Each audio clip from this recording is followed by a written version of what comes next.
First of two RTM budget hearings. Will the clerk please call the roll? Kate Ambrose. Ed Bateson. Good spot for Nancy Lefkowitz. Here. Kate Varian. Bill Gerber. Aaron Lopez. Here. Eric Newman. Here. Cindy Perham. Heather Dean. Alex Durrell. Matt Jacobs. Here. Sharon Pistilli. Here. Alice Kelly. Here. Frank O'Reilly. Phil Pierce. Here. Marcy Spalier. Josh Garskoff. Joe Siebert. Ruth Smay. Jay Wolf. Matt Ambrose. Steve Barretts. Hannah Gale. Lisa Havey. Lauren Volk. Mark McDermott. Jill Vergara. Karen Wackerman. Carrie Burcham. Pamela Iacono. Christine Messina. Kate Tolman. Brian Farnan. Drew Georgiadis. Doreen Herron. Robert Horton. Sam Cargill. Michael Hurley. Frank Batiste. Eric Sonman. Please rise for the Pledge of Allegiance. Pledge allegiance to the flag of the United States of America, to the republic for which it stands, one nation, under God, indivisible, with liberty and justice for all. So the first item we'll take up is a brief presentation from the first selectman on where we stand in the budget, and then we'll open it up to questions.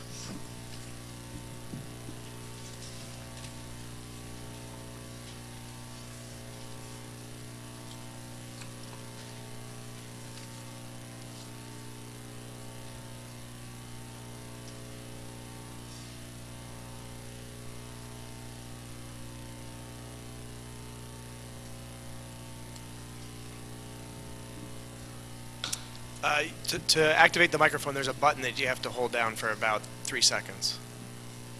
That applies to all the microphones for the members, too, so you know. There we are. All right, thank you.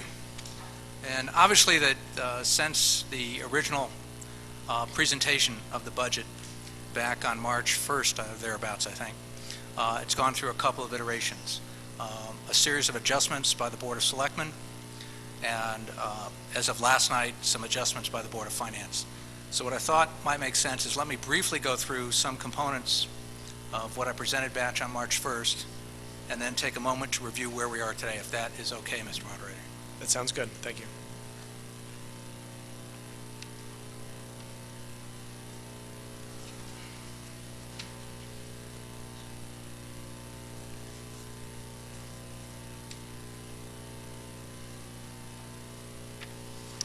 All right, so quickly with an overview, the town side budget as originally recommended was $131 million. That represented a 1.22% increase over the prior year, and that was a total budget increase of $1.58 million. The primary expense drivers for the town side of the budget in that were, as you'd expect, salaries and wages, health insurance, annual pension contribution, our annual OPEB contribution, and a supplemental contribution to surplus. Just so everybody's aware, that supplemental contribution was something that we started a few years back, and the idea is to make sure that as our budget goes up, that we make sure we add enough money in so that we always look at our fund balance or our surplus or our rainy day fund so that that continues to go up too, so it is the same percentage or better if we have a good year. But the idea is to make sure that that's not a negative on our fund balance. The positive expense decreases were the debt service expense, public works paving, and workers' comp expense. Those numbers were lower than prior year and helped fund this budget. The Board of Ed recommendation, the Board of Ed requested $173.9 million, and that was included in my original recommendation, and that was a 3.1% increase and a total dollar increase of $5.23 million.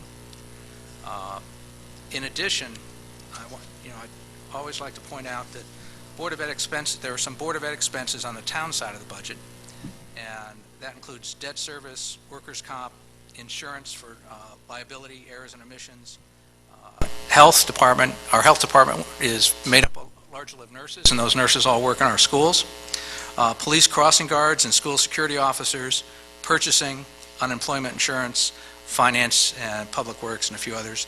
The total additional Board of Ed costs that are in the town side of the budget total $23.4 million. That brings a total Board of Ed expense up to $197.3 million. This is a number that's reported to the state every year. It's one of the questions they ask each Board of Ed throughout the state. It represents 65% of our overall budget, and it continues to make a strong statement about our support for education. From a standpoint of revenue drivers, we've got a couple of negatives here. One is the loss of the GE property.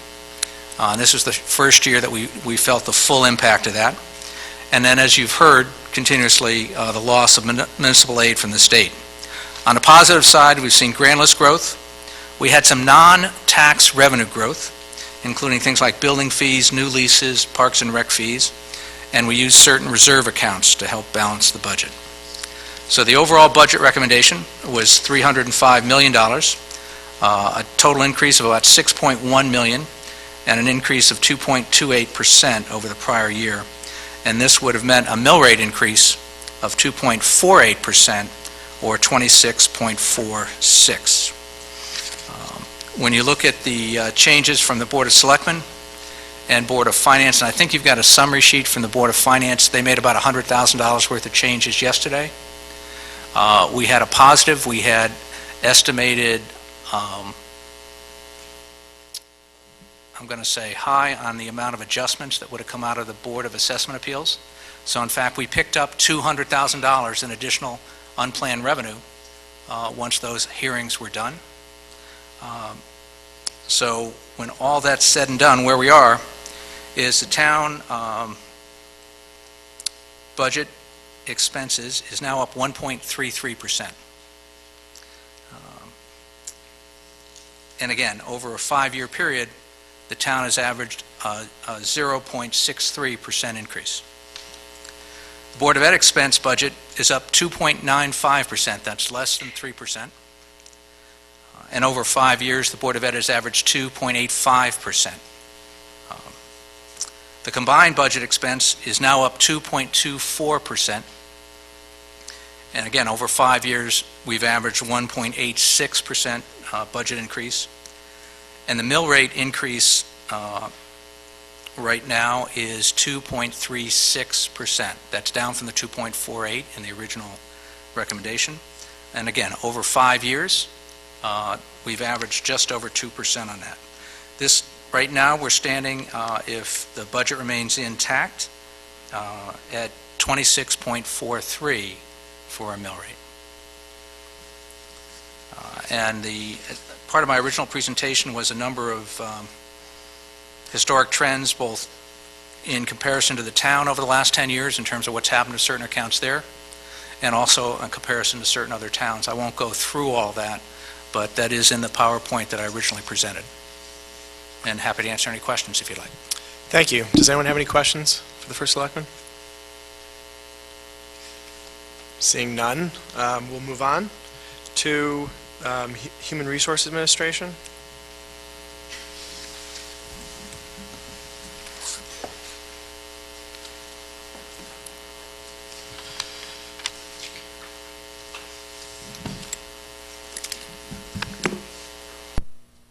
Good evening. Emmett Hipson, Director of Human Resources. My budget starts on page 89 through 91. So for an overview, I have a total budget of $5,556,806, which represents a 2.05% request over last year's budget of $5,445,245, and a 1.7% increase over Department 3-year average. My budget's divided into 3 parts: operations, which is $557,469, or about 10% of my budget; insurance and claims, which is $2,267,324, or 41.6% of my budget; and workers' compensation and heart and hypertension for $2,669,091, about 49% of my budget. From an operations perspective, as I said, it's $557,000 approximately. Most of that, $472,000, is in salaries. There was, you'll notice an increase in the salaries. That is due to 2 employees having retroactive wages. Other than that, it should be about a 2% increase. That would be the year over year. And the other line item in operations where I increased was in fees and professional services, where I have about a $10,000 increase, and that is to obtain software for an applicant tracking system for our hiring. And then our insurance, and those are just trended by our consultants for insurance and heart and hypertension and workers' comp. We are out to bid. We are seeking to reduce those. Those are numbers. We don't actually know the final numbers until late May, early June. We're hoping to come down on those, but as of right now, those are the numbers that we've got from our consultants. We are hoping to do better, but that's what best information we have at this point. Any questions? Thank you. Does anyone have any questions on human resources? Seeing none, thank you. We now have, Thank you. back to the first selectman. We have the first selectman's office. Line, item 1010. Does anyone have any questions on the first, I should have taken this before, but does anyone have any questions on the first selectman's office? Seeing none, the first selectman was good enough to pinch hit for legal services, which was supposed to be tomorrow, but Attorney Lesser is unavailable both days. That's 1270. For legal services, I need to recuse myself, so I'm going to recuse myself, leave the room, and let the deputy moderator, Mark McDermott, carry any discussion.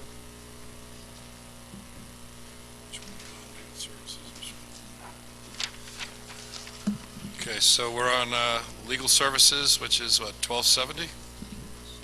Are there any questions? I don't know the page. 81.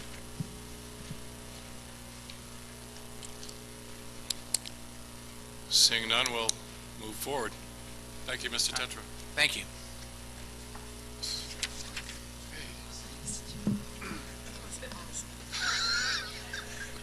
Thank you very much. I'll be here all week. Good job, Mark.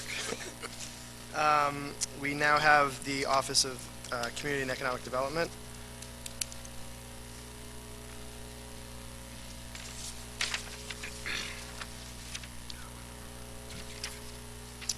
Good evening. Hi, Mark.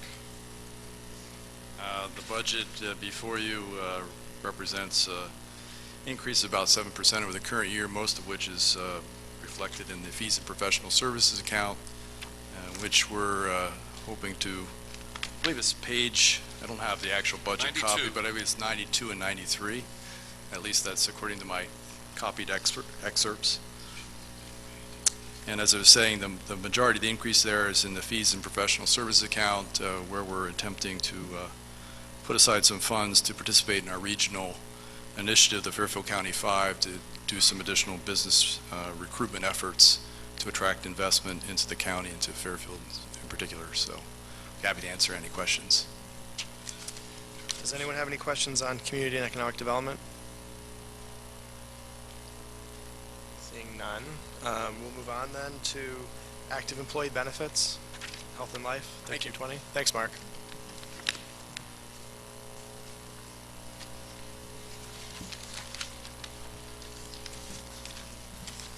Hi.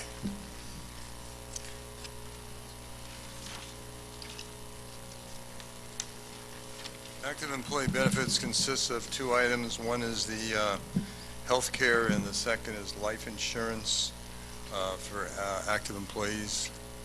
The health insurance, as you know, we're self-funded, and we update our experience every month. The number that is included in your package today includes the experience through February. Between now and the time you vote in end of April, May, we will have March experience available for you also. The life insurance is not self-funded. It's, in fact, it's a vendor product. We bid it this year, and the budget amount in there is the premium per the bids. So that's pretty much it. Does anyone have any questions on active employee benefits? Seeing none. Bob, I think your next item is the Internal Service Fund, Risk Management. Right, the Internal Service Fund isn't really something you vote on. It's an informational item. The Internal Service Fund is a balance sheet account. It is a separate account, not in the general fund. It includes the liabilities, the long-term liabilities for workers' comp, legal claims, and medical expenses, active medical expenses, active employee medical expenses. The projected deficit in this account at this coming June 30 is about $1.4 million, which is an improvement. I think like in 2012, the deficit was about $6.5 million. So we've improved that. It's depreciating a little bit this year, but we work hard to try to get that down to where our reserves are equaled by our assets. Any questions on the Internal Service Fund? Seeing none, next we have contingency. The contingency account is comprised of, This is on page 99 for everyone, thank you, I don't have page numbers, apologize. I think.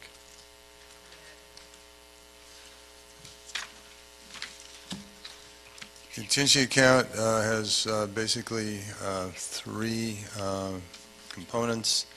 It's got a reserve for salaries for employees whose contracts have not been completed, have not been renewed, they're in arrears, so to speak. And then it has a normal contingency. The normal contingency this year is less. Last year it was $450,000. I think the year before that it was $400,000. The normal contingency this year is $300,000. There's also one other item in there this year. Yesterday, the Board of Finance reduced the, well, it's a little bit complicated, I guess. They reduced the revenue and expenses in the Fire Training Center, and that revenue was an expense to the fire department because the fire department pays the training center for education. So when they reduced the expense in the fire department education budget by the same amount, $33,950, and they increased the contingency account by that same amount in case it turns out that that money is necessary for the fire training center. Questions? Does anyone have any questions on contingency? Seeing none, we'll move to the Finance Department and start with purchasing. And I'll see you guys in a couple minutes.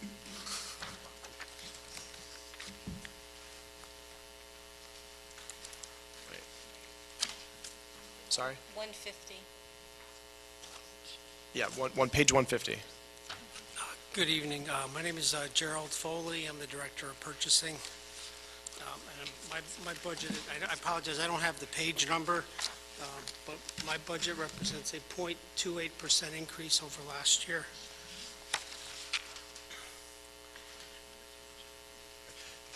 Does anyone have any questions on purchasing? Move to Administrative Services, line 1050. That one's a slightly larger increase, but it comes to a 1.03% increase. The largest amount of the increase was related to fees and professional services, which is our mailroom service, which had a slight bump from last year to this year. Okay. Do we have any questions on Administrative Services? Seeing none. Finance? Thank you.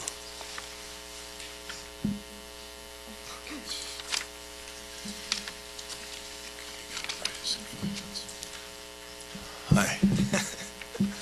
Finance Department's budget's pretty boring. It's up 1.6%. Nothing's changed. Same old, same old. Any questions on finance? Seeing none. Fund balance? The fund balance For those who may not be fully aware of what this is, the town has a goal, well, there's called the fund balance ratio, which is the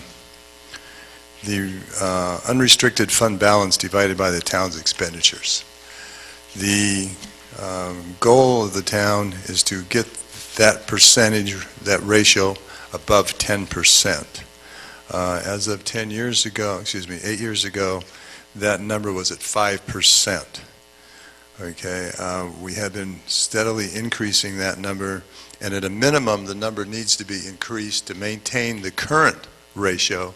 It needs to be increased by the same percentage as the percent increase in the expenditures.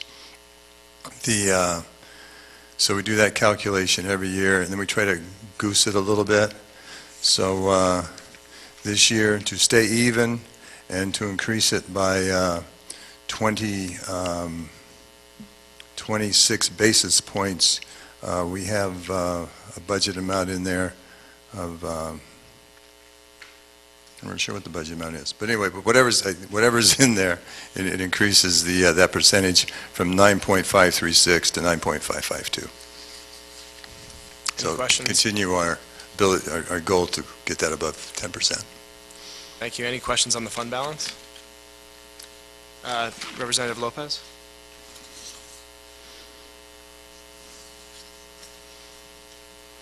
Representative Lopez, District 2. So how long until you anticipate getting up to the 10%? Do you think in the next year or 2 years, given the projection that we're on now?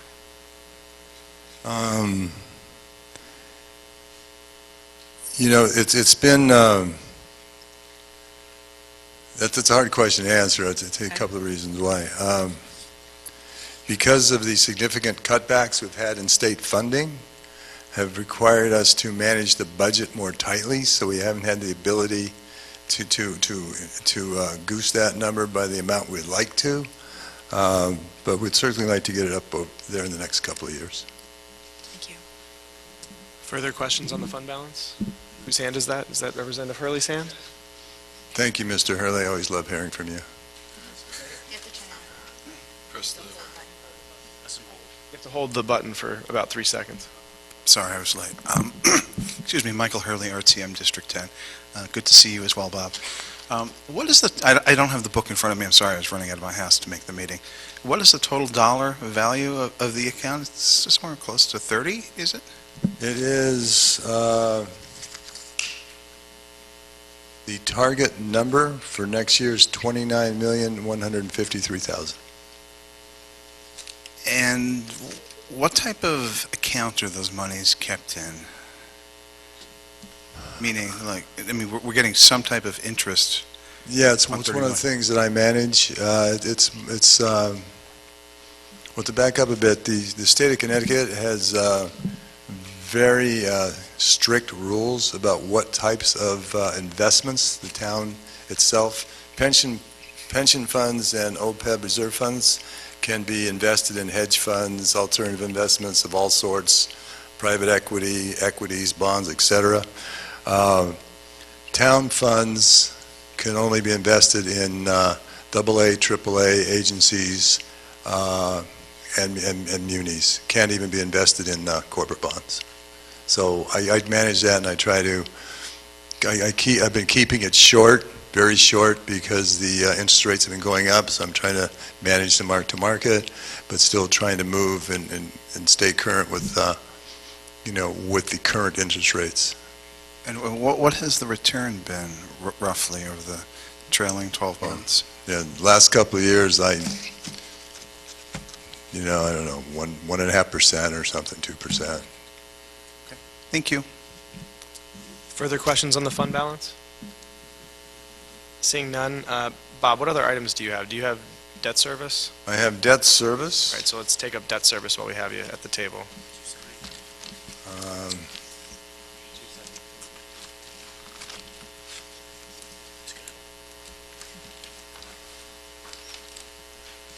See, this is what I do when I go back to my seat. I find the right piece of paper.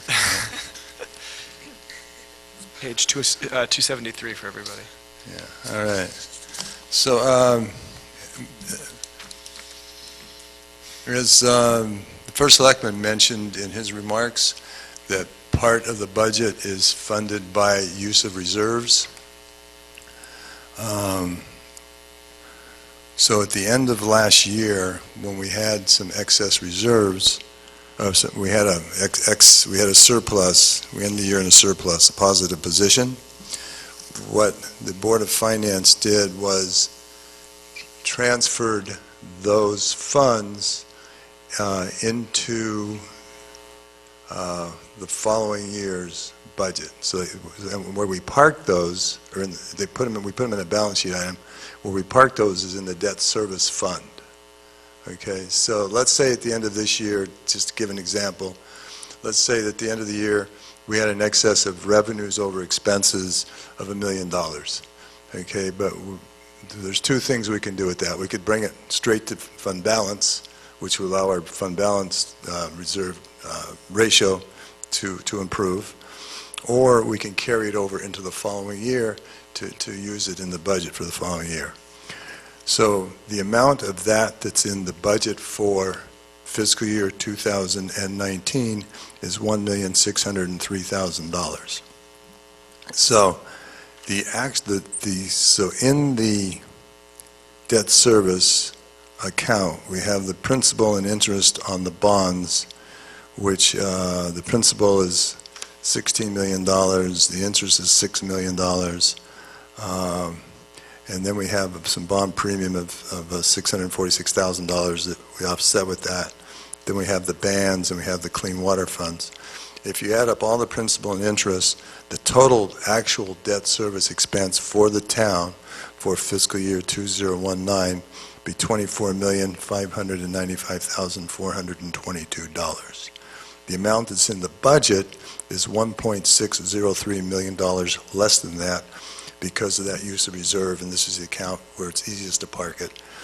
So the net account appropriation is $22,992,422. Thank you. Thank you. Does anyone have any questions on debt service? Representative Lefkowitz.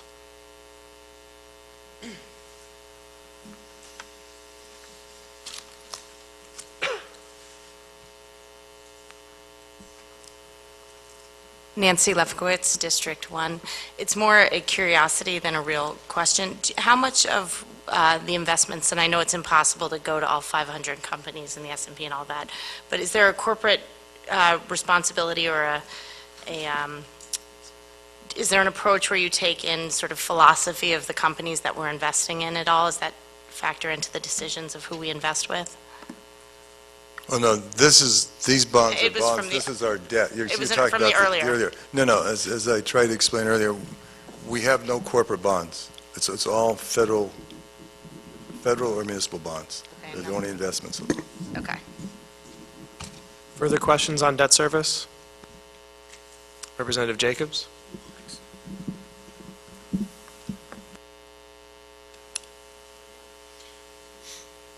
Oh, did I turn it off? Matt Jacobs, District 3. Did you notice any effects to the rates we were getting on our municipal debt from the changes in law to advance refunding? We are going to be going out issuing bonds again this coming year. And yeah, the interest rates will be higher this year. I don't want to guess. I haven't really, but yeah, it's going to be 50 basis points higher anyway. Thank you. Further questions on debt service? Seeing none, Bob, you also have the retiree items. I do. All right, Thank so you. let's take up OPEB. OPEB. 1310. OPEB is other, I forget what it stands for. Other pension employment benefits, other, what's the P stand for? Oh, thank you, other post-employment benefits. I should know that. I was explaining to someone today that my daughter just tore her ACL, and I couldn't remember ACL, but anyway, just, what can I say? We are in, so there's two, so let's go to OPEB first, is the moderator requested. And our total expense for OPEB this year comes from the actuary. The actuaries calculate a number that is based upon actuarial sciences with a plan to become 100% funded at some point in time in the future. The town, for the last several years, has funded 100% of that calculated amount. The general fund budget amount this year is $4,470,000 for the town side, and $4,960,000 for the police and fire plan. And the WPCA budget also has $349,000 in it. That's not in the general fund. The town funded level is about 20%, if I remember correctly, and we're in the top 15% of the towns in Connecticut with respect to where we are in that regard. Questions on OPEB? Any questions from members on OPEB? Representative Lopez.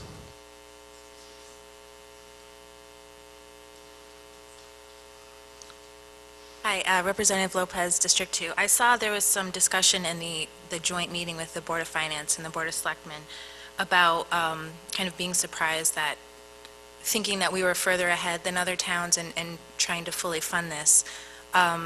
Is there, we're again working towards fully funding this in the future? I know it's tight because of how No. the budgets are. Well, two comments to that. One, we are fully funding the ARC.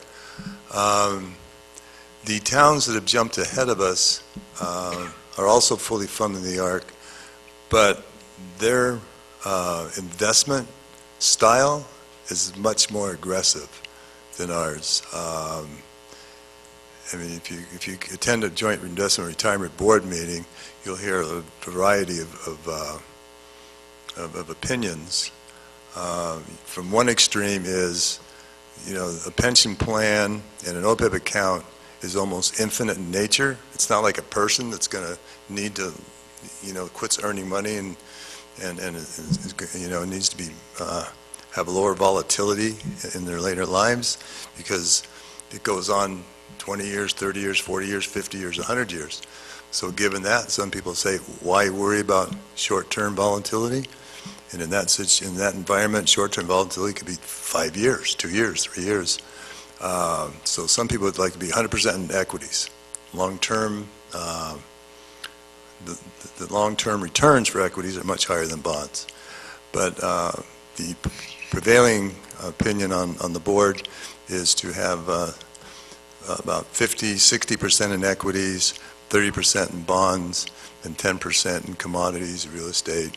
And the other people went much more aggressively in equities, and so their returns were greater than ours. Further questions on OPEB? Seeing none, pensions the next item. Yeah, same thing with pension.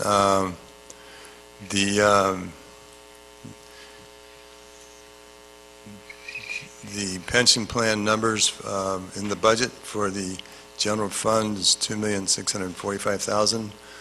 That's for people in the defined benefit plan.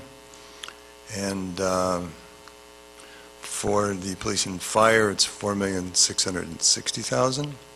As you all know, there are several employees now who are not in the defined contribution plan. They're not in the defined benefit plan. They're in the defined contribution plan,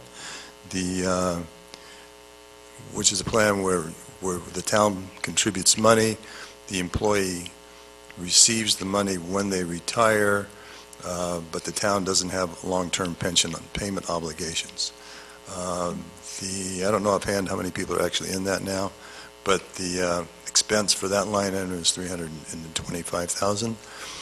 The funded portion of this is about 88%, something like that. It was significantly higher, but what determines what your funded ratio is related to what you're assuming your interest returns are going to be. And the Joint Retirement Investment Board reduced that number from 7.5% to 7%, which reduces the future asset stream potentially, which reduced our funded liability ratio from like 95% to the high 80%. And again, we're on track over I think a 15-year period to get that up to 100%, given that we realize the 7% return each year. Questions on pension? Representative Georgiadis. Drew Georgiadis, District 9. Are you trying to maintain that 7%, or are you going to try to push it lower to 6.5? Is 7% realistic or hopeful? I think it's very realistic, but again, it depends on your asset mix. Is obviously one of the attributes. What we do is we build a model by asset mix with what the returns are as anticipated based upon historical activity and future measurement of where we think inflation is going and that type of thing. And our investment managers, advisors do that, as well as our actuaries do that. And we come into a range that's 6.75, 6.8 to like 7.3, and we pick 7. Thank you. Further questions on pension? Representative Jacobs?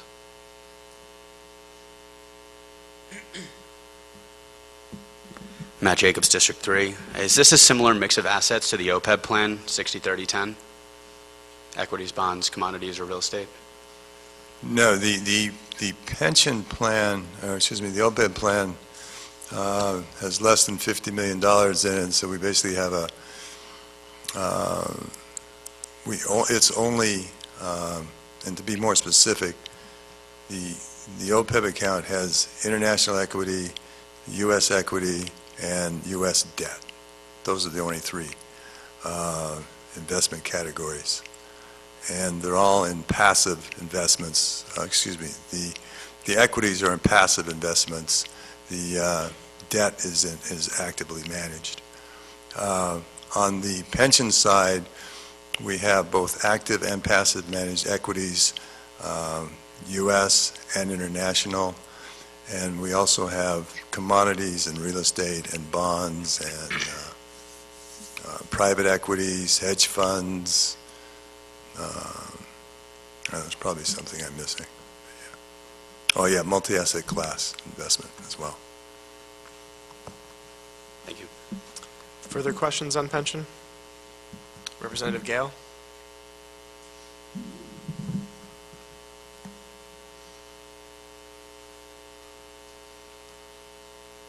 Hi, Hannah Gale, District 6. So now is the time that I want to ask the question that Representative Lefkowitz tried to ask before, meaning is there any sort of a guideline for what sort of international equities or U.S. equities? Is there any sort of criteria in terms of moral, ethical considerations? Oh, social, economic, no. Considerations? No, we understand that it's actually a fairly, I won't say new, but I mean, it's been around a while, but it's still new. It hasn't been around that long. Yeah, there's a lot of people who manage their investments, gun producers, tobacco, liquor, that kind of stuff. But we have our funds. Our board does not pick individual stocks, individual equities. We pick fund managers, we pick investment managers, and we do not have any restrictions in our investment policy guidelines for them to restrict their investments. Obviously, the counter argument is, we want to optimize our investment returns.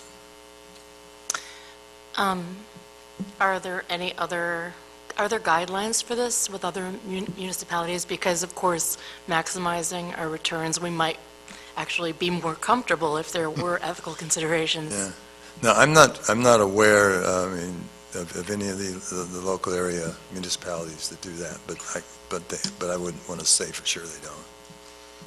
So there's no paper whatsoever, there's absolutely no guidelines in general in managing funds using any sort of criteria with any sort of guidelines regarding... Wait a second, I Consciousness, think you're conscience. going a little off the wall. No, I mean, like, I'm honestly just asking, like, so you know of no... We have lots of guidelines. No, We have lots of guidelines. But I mean, in We are terms very of careful where we invest our funds. handing Probably a more list conservative than some people would to like. the fund managers.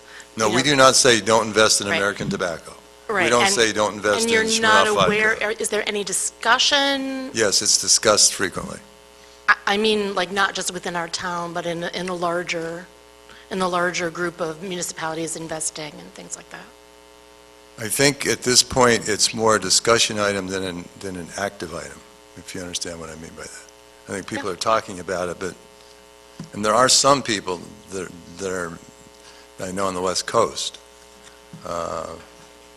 that have those policies. But I don't know of anyone out here. But that doesn't mean there isn't someone. I'm just not aware of any. Okay, thank you. Representative Georgiadis?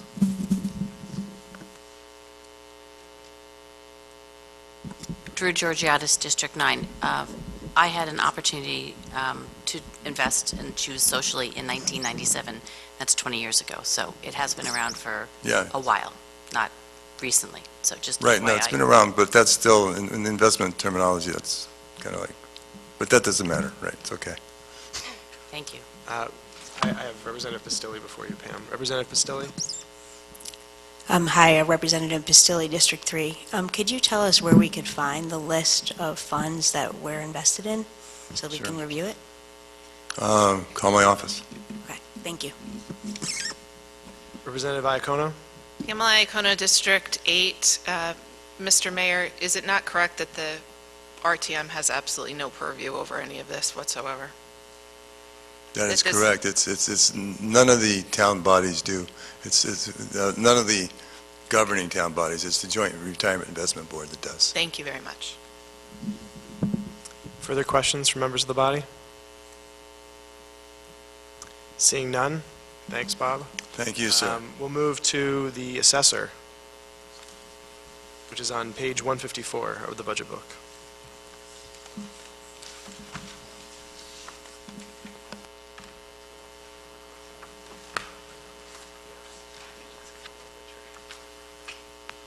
Good evening. Good evening. Just very, your thumbnail sketch of your budget, and then we'll take questions. I'll just point out a couple of items. Yeah. First item is under IT software, we have, I recategorized one of the items there and moved that down to printing and binding. It had come in on a budget letter and was previously paid through that. It's actually printing, so I reclassed that. The only other item that's up a bit from last year would be the education and the travel and meeting expense that goes along with that. Education has been a little lacking in the office, and I'm hoping to expand that and get our folks out and get them some more training. Any questions for the assessor? Representative Vergara. Hi, Jill Vergara, District 7. I have a question about the revenue side. I just wanted to clarify how much we're anticipating spending on the circuit breaker program, the state circuit breaker program for, How much we anticipate spending, or? well, receiving? how much we have to cover from the loss of the state funds. I believe it'll be 100%. Do you have the amount? I don't think I have that in my budget.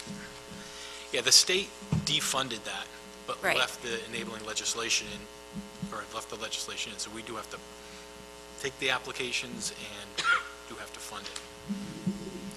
Specifically, the circuit breaker program deals with property tax credit relief for the elderly who are qualified and disabled. Two components, both for rental reimbursement and one for property tax credit for those that own their homes. The rental reimbursement program provided about $100,000 to Fairfield residents. The state this year gave the residents $100,000, and then reduced our municipal aid by $50,000, so the town paid for half of that. Okay. On the property tax credit side, our residents were getting about $414,000 as part of that. And in the budget that the state passed in October, they zeroed it out. So we had already provided that tax credit in our June tax bills that went out. So the town is now paying $450,000 approximately that historically was state provided. And we paid that in the current year, and that is included in the budget. So the town is picking up the tab for the tax credit program the state defunded. So in essence, it's now become another unfunded mandate from the state. Did they defund all towns? To the best of my knowledge. So this is really almost doubly burdening these elderly, very needy seniors? No. Because it seems as though, since they're property owners, if you exclude the rental program, they're property owners, they're paying property tax, so they're having to pay for their own relief. I think the way to look at that, we've taken that $450,000 and spread it over the $20,000 taxpayers in the town. So in essence, everybody's picking up a portion of that, as we do with every unfunded state mandate. Thank you. Further questions for the assessor? Seeing none, thank you. We'll move to the tax collector. It's on page 157 of the budget book.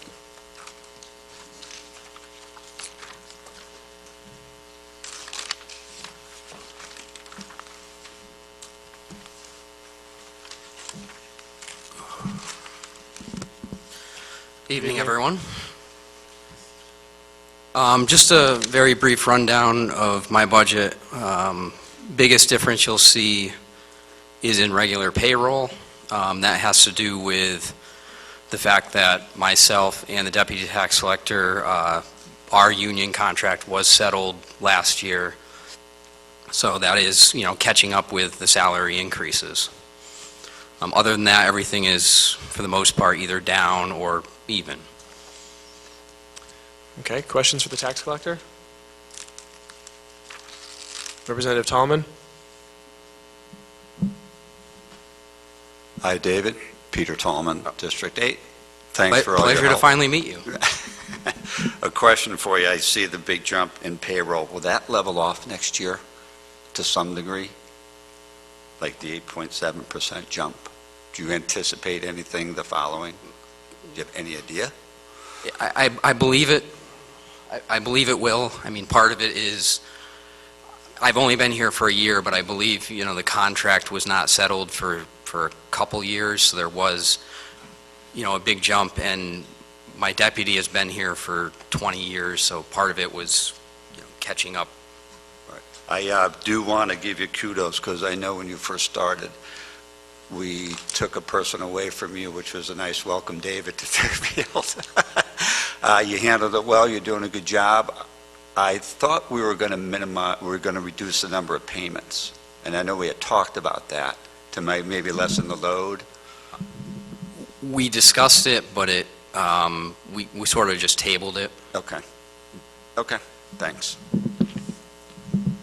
Just want to be absolutely clear with everybody that as much as that is a big jump in this line item in this department, it's not a big jump in the overall budget. During the years that the contracts are not settled, there's a reserve amount that's put away in anticipation of a settlement so that we're not hit with a big item. So that jump doesn't impact the tax increase at all because we'd reserved for that jump. And you'll see that in other departments wherever the PETA union was involved. Further questions for the tax collector? Seeing none? Could I just make a comment? Sure, go ahead. Just because the last time I was here was obviously when the budget was set, and we all know what happened then, but I just wanted to say that, myself, my staff, we don't hold any hard feelings for what happened. I understand, I've made sure that my staff understands the climate now, the uncertainty with the state, the fact that, changes had to occur. At the time, yes, it was very dramatic, it was very emotional to have a staff member that was going through the tax collector courses, loved the position, was a huge asset to my office, being, pushed out of the office. But, like I said, the staff does not hold any hard feelings, and I just wanted to kind of highlight the staff. There was a lot of positives, believe it or not, from the residents, taxpayers, for the tax office. Hard to believe, the tax office, positive things to say, but, when I have the moment, when positive things happen in a tax office, I feel like I have to mention them because it's few and far between. It does not happen often. But a couple highlights here. Yes, we lost a staff member, and that was a hit to us, but I'm very fortunate. I have a very seasoned staff. I have 5 people under me with a lot of experience. Is it sustainable having the reduced staffing? No. Long-term, no. Short-term, yes, because I have an amazing staff that has been able to pick up the pieces, pick up the slack, and carry on. So one, the reduced staffing, that was a surprise. Bigger surprise was the federal tax plan. Just to give you some numbers, we collected approximately $24 million more in the month of December 2017 compared to December 2016. And the majority of that $24 million happened from December 20th to December 31st, so it happened in a 10-day window. We had lines longer than any July. We had lines that almost crossed the entire length of the town hall, so up the tax office ramp, down the assessor's ramp, almost across the entire town hall. I started taking payments in the hallway if they had their checks written out, ready to go, because I told myself I did not want to be that tax collector that would be labeled forever in time that allowed a line to stretch across town hall. But with that said, I dealt with the lines in the hallway. My staff dealt with the customers in a very efficient, effective manner in the office, and we were not prepared for the reduced staffing, nor were we prepared to collect $24 million in a 10-day span with reduced staffing. But they did it. They did not complain. They just put their head down. They worked hard, and I was ready for, a bevy of complaints, phone calls, whatnot, articles in the newspaper, and in fact, I got the opposite. I got phone calls from taxpayers commending us. I had an individual that stayed on the phone with me for 20 minutes that kept repeating and reiterating to me that he had just gotten out of the hospital, had a severely broken leg, came to the tax office, he wanted to pay his taxes before the end of the calendar year to ensure that he could, claim it for 2017, and he was not prepared to stand for 30 minutes with his broken leg against the railing in the hallway of Town Hall. I dealt with him in the hallway, and he was very pleased with that, taking his payment in the hallway, not having him wait in line, and he was also very pleased with watching how fast the staff was able to handle the taxpayers and keep the lines moving. So I just wanted to, commend my staff for the hard work that they've done with the reduced staffing and the unexpected federal tax plan that brought in, way more than any collections that we would have handled in July. And then lastly, this time last year, we were talking about a DMV kiosk, or a computer kiosk that some of you may have seen or heard about, and we talked about it this time last year. We have a kiosk in the lobby of the town hall now. It allows taxpayers to look up any taxes they owe, pay taxes online with a credit card if they need to at the office, if they don't have access to a computer. It also allows them to go on the DMV website, look up if they have any infractions, if any issues that would not allow them to register, or they could even register their vehicle online at the kiosk. I've had some very favorable responses. People come into our office, they say, I need to pay my taxes, I've cleared my entire day, I've taken a day off, I'm already planning on sitting at the DMV for 8 hours, and we tell them, well, you don't have to do that. Go up to the kiosk, pay your taxes online, and then you can register online, and then they're overjoyed. They realize that the 8 hours they're about to spend, they can spend it with their family, they can spend it doing something else because they can do it online. And then concluding that, I happened to be randomly walking back from lunch one day in the lobby, some random fall day last fall, and the commissioner of the DMV happened to be in our building meeting with the registrar of voters, and I was introduced to the commissioner, and it dawned on me, might be a good idea to show him our kiosk. So I said, nice to meet you, why don't you come on over here, I want to show you what we have. He was so impressed. Him and his staff, they took pictures of the kiosk, and he said he was going straight back to the Department of Motor Vehicles, and he was going to be sending those pictures to every town in the state, and with the knowledge that Fairfield, the town of Fairfield, is at the cutting edge of technology. He was very impressed. He said, no towns are offering this type of convenience to their residents, and he was going to make sure that every town knew that we were doing something that towns don't offer, and that he thought it was cutting edge and a great service to the taxpayers. So thank you for conveying all that to us, and again, thank you for yourself and your office for managing the reduction in staff, and I think we all appreciate hearing that it's not sustainable, and that was a concern that was expressed last year when that reduction was proposed and put forward to the body. Any further comment or question directed towards the tax collector? Representative Siebert.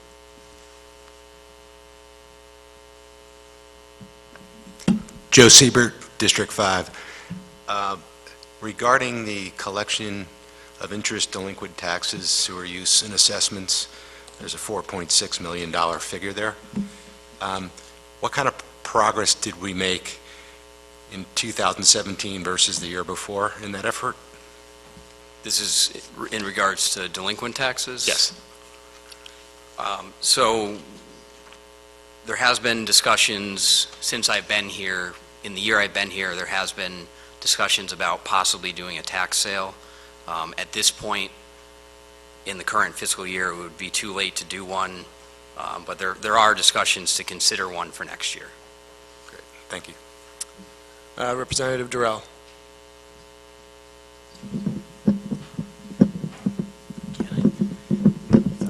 Am I on? Okay, good. Alex Durrell, RTM 3. What percentage of the tax collections are done through People's Bank, and what percentage are done through the kiosk, which I believe is a 3% credit card charge? Correct. 2.95%. Or through both together, or? So there's no charge to pay at People's Bank. Okay, I'm thinking of the percentage. Okay.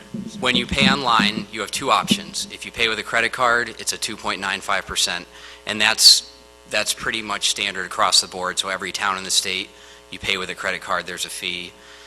If you pay online, whether it's at the kiosk or on your phone or at home, but you do an e-check, that is it's a 95-cent flat fee. So it's slightly more than just mailing a check with a stamp. Now, as far as the numbers go, it's only about 7% that pay online, meaning either at the kiosk or home online, and it's only about 3% at People's Bank. So 9 out of the 10 times that people pay, they're physically there? They're physically there, or they're mailing their payments. And part of the issue is these services, whether it's People's Bank or paying online, these are options that we provide. A lot of times the online service is like a last resort option because there's a fee. Some people say, oh, I'm out of the country, I have no choice, how do I pay with a credit card? So there's that. And then as far as the People's Bank go, it is something that I try to advertise to people as far as, the town hall, we don't have evening hours, so I'll tell people if you do work full-time, you're not able to get here during our business hours, you can go to any Stop and Shop People's Bank. They're open till 8 o'clock. They'll take your payments during the evening hours. And just the People's Bank, it's only that month it's due or something like that? I remember I've been we're only allowed to accept payments at People's Bank during the 4 quarterly months, so July, October, January, and April. Because the concept is that they have to bring in the exact bill that has the scan Tron, it has a scan part on it that would allow People's Bank to accept it, and then they pay with cash or check, because the tellers, they're not trained to handle collections any other month. They're really not trained to handle any collections. They're just trained to take the bill, make sure the bill matches the check, and then, process the payment. Thank you. Representative Garskoff? Thank you, Josh Garskoff, District 5. So the 95 cents to pay online, or is that going to the town, or is that going to a service that we use, or where's that going? It is going to the service that we use. And the town's not able to collect it without an external service?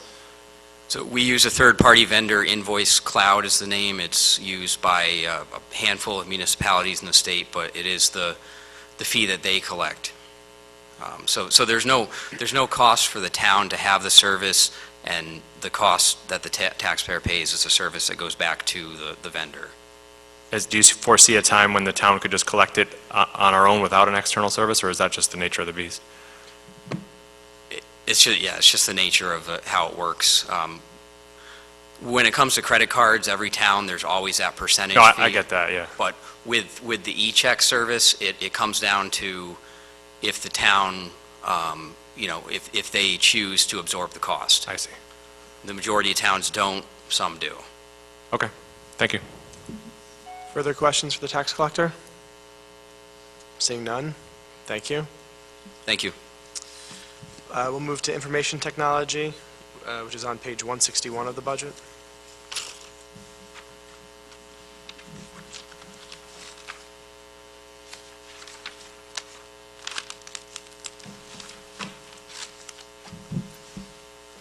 Hi. Good evening. Dave Kelly, Town IT Director. This year's budget, as originally submitted, was a little bit lower than last year's. That's not a trend. This is more of a one-time reset. A vast majority of IT's non-salary budget goes to maintenance contracts on hardware and software. It's my first year in town, and as each contract came in for renewal, I simply sought a less expensive way to buy the renewal, whether it's switching to a vendor, switching from buying directly from the manufacturer to going through a reseller that might have a state contract price or something like that. There's no one large item that is responsible for the decrease. It's just little reductions in many places. But next year, they will resume, there'll be a gradual increase each year as software vendors and hardware vendors naturally increase their prices.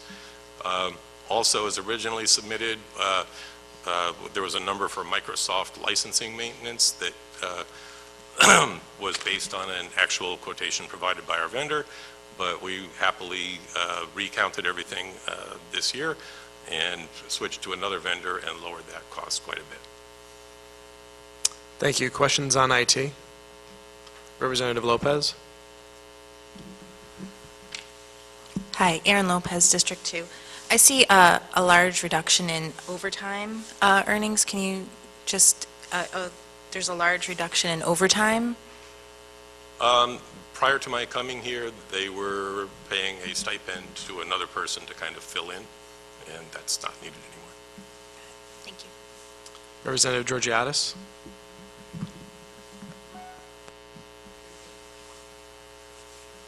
Drew Georgiadis, District 9.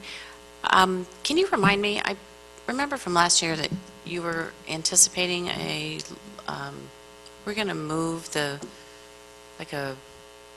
part of the data collection or something to upstairs or out of a basement or a cooling, it was cooling? Relocating the data center. Yes. Has that been Yes. accomplished? No, you just approved that Oh, right, okay, that's what I'm a month remembering. ago or something. Okay, and that's in this budget? Well, no, that's a non-recurring capital item. Okay, thank you. Any other questions for IT? Seeing none, thank you. You. We'll move on. Oh, I'm sorry. I missed Representative Iacono. It wasn't about information technology, it was just a process question. I was wondering if it would be okay with Mr. Moderator, if we moved to public safety and allowed our public safety people to go home and Let's do that. wait on the I Board of agree. Ed. Let's move to fire.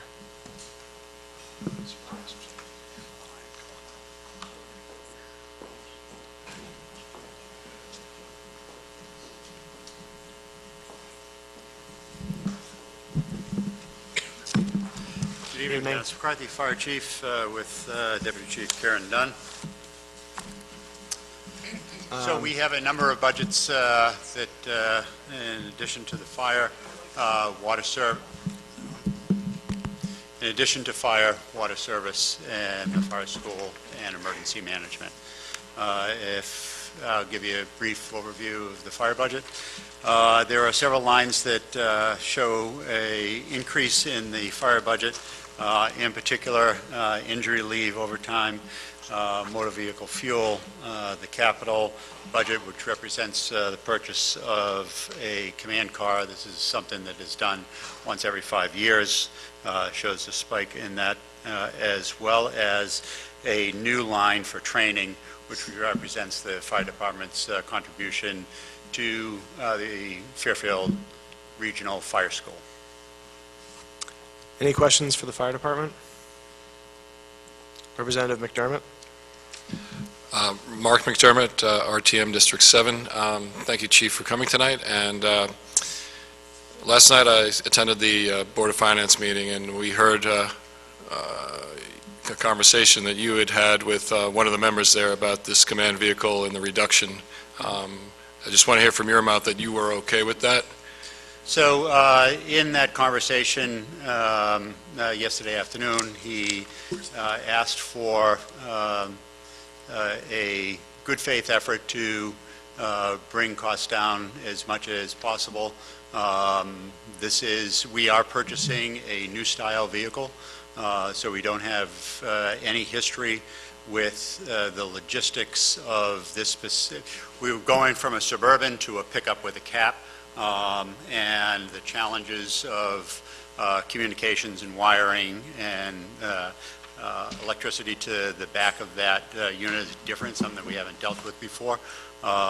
In that conversation, it was understood by both he and I that we would make a good faith effort, and that if, and he acknowledged that if we couldn't come within the cut that he was going to propose, that we would go back to the Board of Finance and ask for a restoration of funds or an appropriation of additional funds to make up the difference. Further questions on the fire department? Representative Tallman? Hi, Chief. Peter Tallman, District 8. I've asked this to Chief McNamara before. I've asked this to his predecessor before. And since I didn't like their answers, I'm going to ask you. Overtime is like 25% of the budget. Aside from hiring more firemen, is there any way to reduce that? It's a huge chunk of the budget. And overtime stuff, because you're paying 50% more or whatever, more for basically the same thing. I wish we could put on a thinking cap and come up with a better way that could save us some money, but you're the man and I'm down to you, so I have nowhere else to go. So we have worked with the bargaining unit to address issues that cause increases in overtime, and there are spikes that are unexpected in sick and injury. This year in particular, we're having some challenges, but certainly we do have cooperation from the bargaining unit to address sick leave usage and be as conservative as is reasonable. There is in our overtime 4 vacancies that are permanent vacancies that we fill with overtime, so there are 4 positions in the department that we fill with overtime every day that is charged at time and a half, but is still less than the cost of a new employee with the benefits attached to it. So we've had this conversation with the finance department, with the selectmen, and internally. And as much as I would like to be the man that comes up with the answer to this, it's something that we struggle with every day and look at how to balance the needs of the department We have members that do quite a bit of work for the department that work shift, and they do a majority of that while on duty that is outside their job description. But from time to time, it does require some overtime to do that additional administrative work. So we balance that, both the needs of the department, needs of the community, responding to emergencies, and certainly appreciate the concern that you and others have raised about managing the impact on the taxpayers. Okay, thanks. Just for the record, too, I think Chief McNamara has you beat by $1 million, so maybe next year you could turn that around on him. I'm not getting in trouble, Chief. We're working at maintaining a very good relationship, so I'll leave it at that. Thank you. Representative Georgiadis? Drew Georgiadis, District 9. So I want to follow up on that. So you're telling me that the time and a half is actually less expensive than time plus benefits? Correct. So it looks more expensive, but in actuality, it's a cost savings for the town. Yeah, and we look at how many vacancies can reasonably be carried by the department without then causing a additional absence for injuries or sick because it's creating too great of a burden. So one per shift seems to be the right number. Thank you, and thank you for your hard work. I was walking down Oldfield today, and I saw you guys in action, so thank you for that. We get to take the accolades for the firefighters and officers that do the work, but certainly pass that on. Thank you. Representative Hurley? Michael Hurley, RTM District 10. Chief, my understanding is that over the past few years, you've had some challenges at the Southport Firehouse in terms of the size of the building and the ability to, put new engines to get them in there. Are there still discussions about expanding the building? Or I know there was some preliminary plan last year to think about building, I guess, a joint firehouse with the Greens Farms unit on Post Road in Southport. Yeah, so if you recall, we had requested funding to conduct a study for work that we know that will need to be done at the Jennings Road Firehouse, which not only houses our staff there and our maintenance division.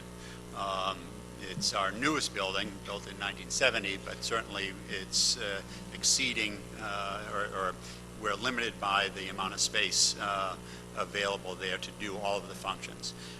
That study was also intended to address our concerns for long-term planning for the Southport Fire Station, whether it would be appropriate to renovate the existing facility or look for a new location to relocate the station. That was not approved in the process, and given the economic environment, there seemed to be lack of commitment to, if once the study was done, to be able to afford the recommendations, so we have deferred that to 2021. And we will continue to look at our options, and we do work with our neighbors in Westport, looking at opportunities for joint location. They didn't have a great appetite for it, but we'll continue to pursue that option. Okay, thank you. As it relates to the Southport station, I would just encourage you, to the extent that you could, to think about, maybe holding a community meeting at Pequot Library just to get the neighborhood's input. I suspect many people aren't aware of the challenges that you're facing, and the sooner I think you start engaging with the various groups, the Southport Conservancy, Sasquatch, and everyone, I think the better off everybody would be served. So, thank you. Yeah, just to add, we do have a apparatus size issue. If you've been in the station, you know that there is very little room from the back of the bay to the overhead doors. We have to modify equipment that goes in there to fit within that space, and we only have one piece of fire equipment that actually will serve as a frontline vehicle that will fit in the building. So before we purchase a new piece of equipment to go to that location, we want to address this, whether it's an addition or relocation.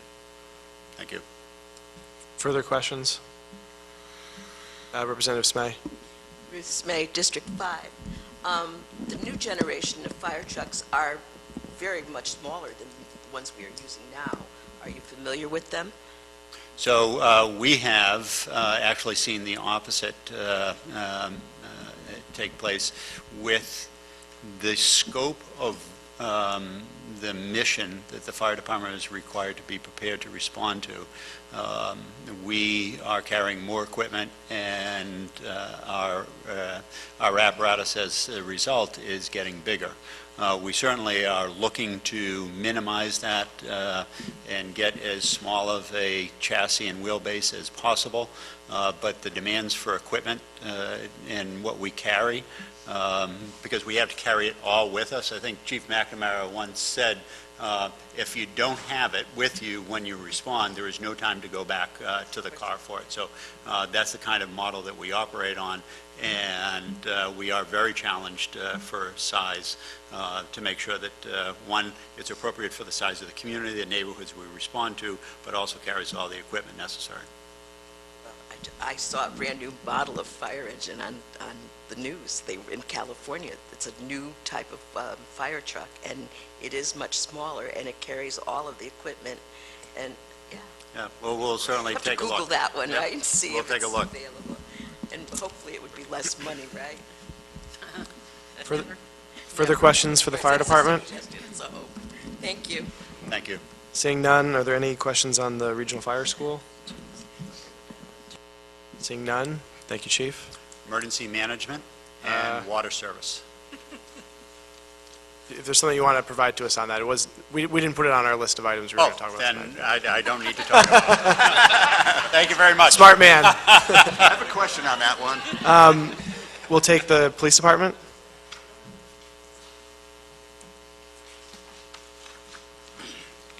So we have the police department and the ECC. Correct. So just very briefly, you've had a chance to, I'm sure, review our budget. It's kind of a flat budget. I don't think there's any real big surprises, so I would probably just open it up to questions. Questions for the police department, either on the police budget or ECC? Representative McDermott. Mark McDermott, RTM District 7. Chief, thank you, the three of you, for coming tonight. You have a very flat budget here, which is very commendable. You had 6 retirees last year and hired 6 new hires, right? We did, yes. All right, so where are you as far as, do you need more police officers? And I'm going to follow up to that question. So we currently have 3 officers in the academy now, so, and then we have 4 vacancies.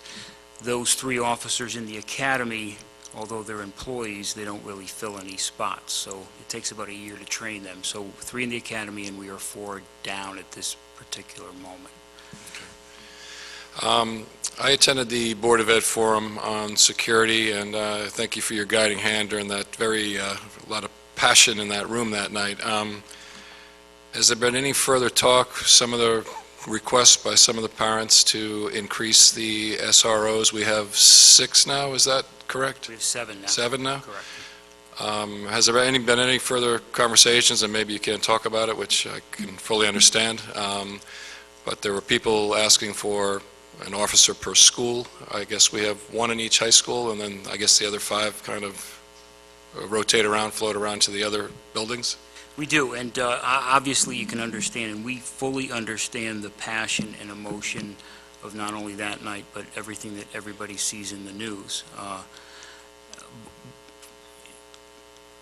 Our model, I think, after Sandy Hook is a good model.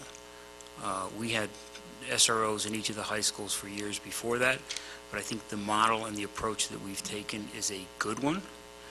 I think that having the officers embedded in the Board of Ed is a good benefit, and we exchange information and try to address problems before they occur.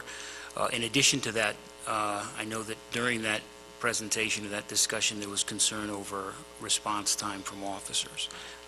We have officers that are on the road, that are in the schools. Generally speaking, as I mentioned that night, it's a 3 to 5 minute response.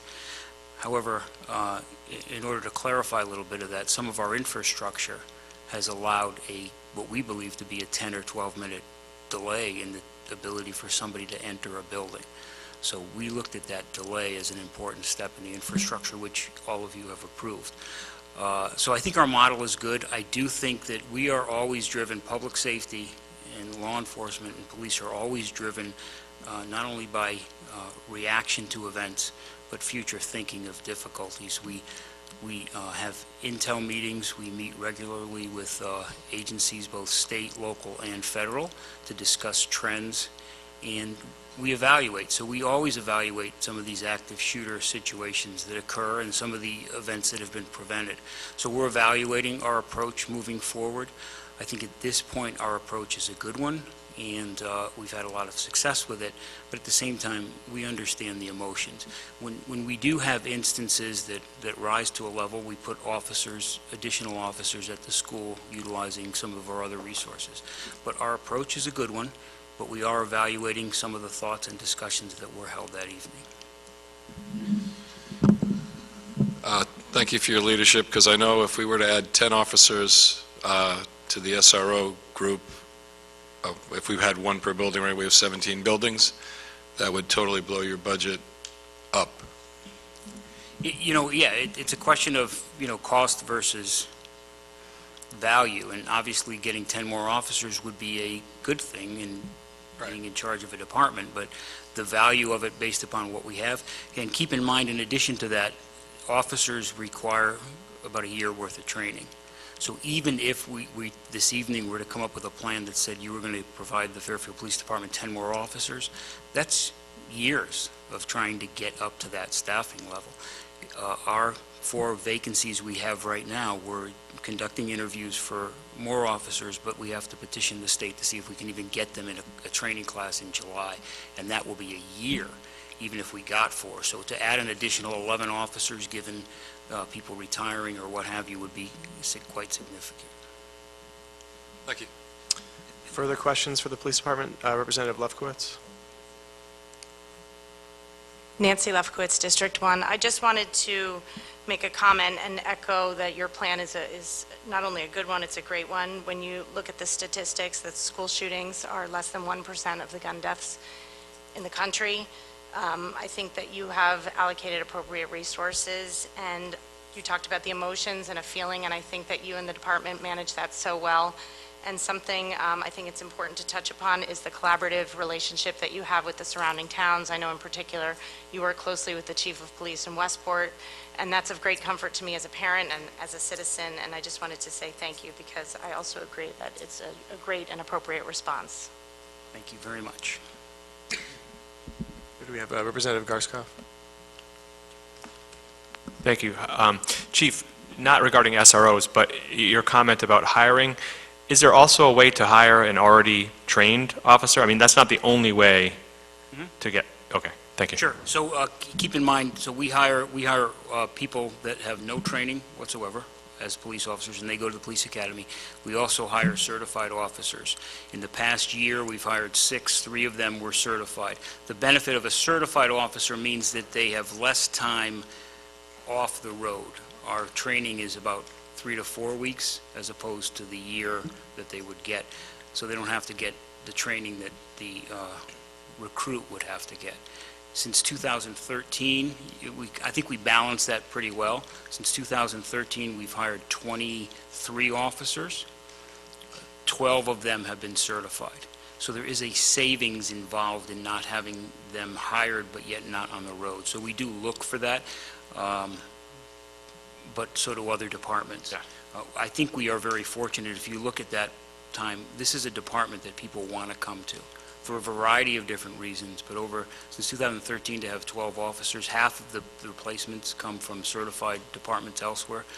I think that speaks a lot to the department. I think it speaks a lot to the town, to the support that the town gives the police department. But we are looking always at certified officers, understanding that there's a balance. And I said it at the Board of Finance meeting, you really have to understand that. I'm the product of 30 years investment that the town has given to to the town as a police officer. Started at 22 years old, and the town's invested in me and my training, and as a result, and all the officers you see who are here, it's really an investment in the experience and the expertise that you invest in over time. So it's a balance between getting recruit and certified officers. Got it. Thank you very much. Representative Hurley? Michael Hurley, RTM District 10. Chief, I watched the BOF hearings with great interest, and I think you provided some important data on the crime rate townwide, how it has been decreasing, but in certain small pockets, things such as car break-ins, and perhaps you also mentioned some of the house break-ins, you were actually seeing a little bit of a spike. And we've spoken, I've spoken with you and I've spoken with Assistant Chief Liddy, among other members of your department, about some of the issues we've been facing in the Mill Hill section of Southport, where we've really seen a spike in car break-ins and break-ins into houses. Could you, just for the benefit of the body, just update everyone on the crime rate, and as well as what you're seeing, perhaps taking place at the state level that is impacting crime rates here in the town of Fairfield? Well, so the good news is that we've seen an overall reduction last year in the rate of crime in town as opposed to several of the other years. So that's the good news. The bad news is if you are the victim of a crime, it doesn't necessarily matter whether or not it's lower or not. We understand that. We generally have seen over the last year an increase in car thefts and car break-ins. We're not the only town in the region that has seen that. A lot of that is driven by juveniles who are traveling in one car, stolen car, and coming to our community and others, getting out and either stealing cars or taking items from the cars. That's why we encourage people to lock their cars. And what we've seen is a general trend towards decriminalizing, and not decriminalizing, but not necessarily raising the age of juveniles. We have to, and as police officers, we have the responsibility to treat juveniles different than we treat adults. And their punishment is different. And what we've seen, the trend towards the age of juveniles, the trending upwards, meaning if you were a juvenile at 16, when I first started, juveniles were under the age of 16. Now they're under the age of 18. And the trend is towards making juveniles under the age of 21. While that sounds good, the impact of that is that juveniles generally tend to feel that they're not going to be held responsible. So the older they get, the more difficult it is to hold them responsible. And that is the trend we are seeing throughout the region. I'm not the only chief that would say that. I think that the trend towards not punishing people for some of these crimes is a very concerning one to law enforcement. Just so I'm clear, who are the decision makers when it comes to raising the age? Is it bureaucrats in Hartford? Well, that would be a legislative issue, yeah. It's a legislative issue? Yeah, that would be a legislative issue. Okay, thank you, very helpful. And so understand that we are out there, we are making arrests. We arrested individuals in a car the other day breaking into the Southport, some of the cars in Southport. 2 of them juveniles, 2 of them adults. In all likelihood, those juveniles will be turned over to parents and then out committing the same crimes tomorrow night and the next night. So that becomes very difficult as an enforcement level, because if they're out there doing it again, then we all know that crime rate is going to go up. Further questions for the police department? Or ECC? Seeing none, thanks for coming, Chief. Thanks. We'll move to the Board of Ed.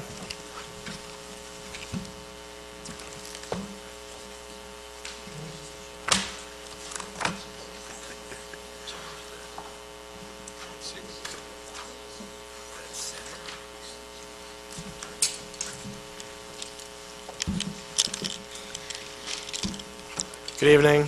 Good evening. So I've encouraged everyone already to have watched your presentation for the Board of Finance, Board of Selectmen that you previously gave. So if you could just update the RTM on anything that's changed since then in the budget, and then we'll open it up to questions. Okay.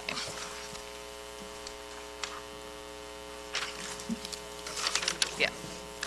The two changes that were made to our budget when we were in front of the Board of Selectmen was a change to our pension, which was $62,000 less than initially budgeted for, and also in our bus contract, which was recently just settled, and that amount was for $190,000. So that brought us down to that 2.95% for our budget, instead of 3.1. Okay. Are there questions from members on the Board of Ed?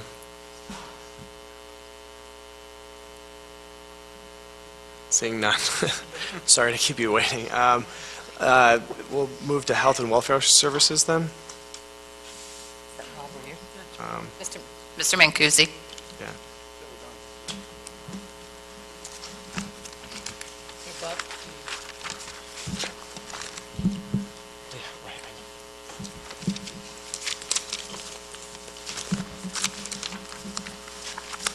We'll take any questions on Health and Welfare Services. Any questions? Seeing none, and really no questions on the Board of Ed, okay.